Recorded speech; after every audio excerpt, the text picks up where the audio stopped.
আল্লাহ এক অসাধারণ সত্তা। তার কাছে চাইলে তিনি বন্ধুত্ব গড়ে তোলেন, আর না চাইলে অসন্তুষ্ট হন। কেমন মহান সম্রাট তিনি! তার কাছে চাও, এমনকি লবণের প্রয়োজন হলেও চাও। আমার নবীজি সাল্লাল্লাহু আলাইহি ওয়াসাল্লাম বলেছেন, যদি জুতার ফিতাও ছিঁড়ে যায় তাহলেও আল্লাহর কাছে চাও। বান্দা তার কাছে চাইছে, এতেই তিনি খুশি হন। আর যদি কোনো মানুষের কাছ থেকে সম্মানজনক উপায়ে নিষ্কৃতি পেতে চাও, তবে তার কাছে ঋণ চাইতে শুরু করে দাও। ইনশাআল্লাহ সে তোমার ফোন নম্বরই ডিলিট করে দেবে, তোমার পথই ছেড়ে চলে যাবে। অথচ আমার আল্লাহ বলেন, তুই আমার কাছে চাস না কেন? তুই আমার কাছে চা, আমি খুশি হই। তাই আল্লাহর সাথে বন্ধুত্ব গড়ে তুলতে চাইলে ভিক্ষুকের মতো তার কাছে চাওয়া শুরু করে দাও। আমরা মূলত চাই না, আমরা দোয়ার সঠিক পদ্ধতিই জানি না। বাইরে যেসব ভিক্ষুক দাঁড়িয়ে থাকে তারা তো ভালোই আয় রোজগার করে, কিন্তু তাদের মুখের আকুতি ও ভ্যাক্সপ্রিয়ায় দেখুন কিভাবে তারা অসহায়ত্বের রূপ ধরে দাঁড়ায়। এরপরই তো আপনারা তাদেরকে কিছু দান করেন। আমরা আল্লাহর কাছে কিভাবে দোয়া চাই? আল্লাহর কাছে নিজের দুঃখের কথা বলো, নিজের কষ্টের কথা শোনাও, নিজের যন্ত্রণার কথা বলো। হে আল্লাহ, আমার সাথে এটা ঘটেছে। হে আল্লাহ, আমার সাথে ওটা হয়েছে, এখন আমার সাথে এটা হচ্ছে। তুমি ছাড়া আমার আর কে আছে? আমি কোথায় যাব? আমার কাজ করে দাও, অসম্ভব মনে হলেও করে দাও। আল্লাহর কাছে চাওয়ার আসল পদ্ধতি হলো এটি। অথচ আমাদের নামাজের পর ইমাম সাহেবরা দোয়া মুখস্থ করে রেখেছেন, আর সেই দোয়াও আবার সুর মিলিয়ে গান গাওয়ার মতো পড়েন। অথচ দোয়া তো হলো আরজি ও আকুতি। আরজি কি কেউ সুর মিলিয়ে গায়? আল্লাহ আমাদের সব ইমামদের হেদায়েত দান করুন, তারা দোয়াকেও সুর দিয়ে পড়েন। সুর তো আনন্দের সময় হয়, আর দোয়া তো হলো ব্যাকুল ফরিয়াদ। ব্যাকুল হয়ে চাও, আল্লাহ বলেন, চলে এসো, এসো, আমি দরজা খুলে দেব। আর একটি আশ্চর্যজনক কথা বলি, আল্লাহ ঈমান, ইসলাম কিংবা পরহেজগার হওয়ার কোনো শর্ত দেননি।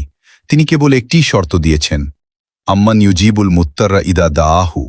হিন্দু, মুসলিম, কাফের, মুশরিক, মুমিন, যে কেউ আমার সামনে কেঁদে কেঁদে চেয়ে নেবে, আমি তাকে দিয়ে দেব। তিনি কি জানেন না যে সবাই মুসলমান নয়? মুসলমান তো সামান্য অংশ, প্রায় 125 কোটি, বাকি সবাই তো অমুসলিম। তিনি তো রব্বিল আলামিন। তিনি নিজের পরিচয় দিতে গিয়ে রব্বিল মুসলিমিন বলেননি, বরং রব্বিল আলামিন বলেছেন। ইব্রাহিম আলাইহিসসালাম প্রথম নবী, যিনি মেহমানদারি সুন্নাত চালু করেছিলেন। মেহমান ছাড়া তিনি খাবার খেতেন না। মেহমান এলে তবেই খাবার খেতেন। একদিন এক মেহমান এলো, তিনি তার সামনে খাবার দিলেন। মেহমান লোকমা তুলে মুখে দিতেই ইব্রাহিম আলাইহিসসালাম বললেন, বিসমিল্লাহ পড়ে নাও। সে বলল, আমি তো আল্লাহকে চিনি না, কিভাবে বিসমিল্লাহ পড়ব? এ কথা শুনে তিনি খাবার তুলে নিলেন এবং বললেন, উঠো, আমি কাফেরদের খাবার খাওয়াতে পারব না। সে দরজা পর্যন্ত পৌঁছাতে না পৌঁছাতেই জিব্রাইল আলাইহিসসালাম এসে হাজির হলেন। হে আল্লাহর খালিল, আল্লাহ বলছেন, সে 70 বছর ধরে আমার অবাধ্য ও অস্বীকারী ছিল। আমি তো কখনো তার খাবার বন্ধ করিনি। আর তুমি তাকে এক বেলার খাবার দিতে পারলে না? তাকে ফিরিয়ে আনো, তাকে খাবার খাওয়াও। সে আমারই বান্দা, তাকে খাওয়াও। তখন ইব্রাহিম আলাইহিসসালাম দৌড়ে গেলেন, চলে এসো ভাই, চলে এসো, খাবার খাও। সে বলল, কেন? ইব্রাহিম আলাইহিসসালাম বললেন, আমার রব তোমার জন্য সুপারিশ করেছেন। সে বলল, তোমার রব এত দয়ালু? আমি তাকে মানিও না, তবুও তিনি আমার জন্য সুপারিশ করেছেন। আমাকে কলমা পড়িয়ে দাও। আল্লাহ তাকে ঈমানও দান করলেন। তিনি সেই আল্লাহ, যিনি আপনার সমস্ত সমস্যার সমাধান করতে পারেন। প্রতিটি মানুষেরই একটা সীমাবদ্ধতা থাকে। আল্লাহ কিভাবে শোনেন এবং কিভাবে দেখেন তার একটি উদাহরণ দিচ্ছি। ইয়ারা দবিবান নামলাতিস সৌদা আলা সখরাতিস সাম্মা ফিল লাইলাতিজ জুলমা। আপনার রবের দৃষ্টিশক্তি এতটাই শক্তিশালী, ঘন অন্ধকার রাত, ঘোর মেঘ, কালো রাত, কালো পাহাড়, কালো পাথর, আর তার ওপর দিয়ে হেঁটে যাচ্ছে একটি কালো পিঁপড়ে, যার ওপর আবার শ্যাওলা ফুটেছে।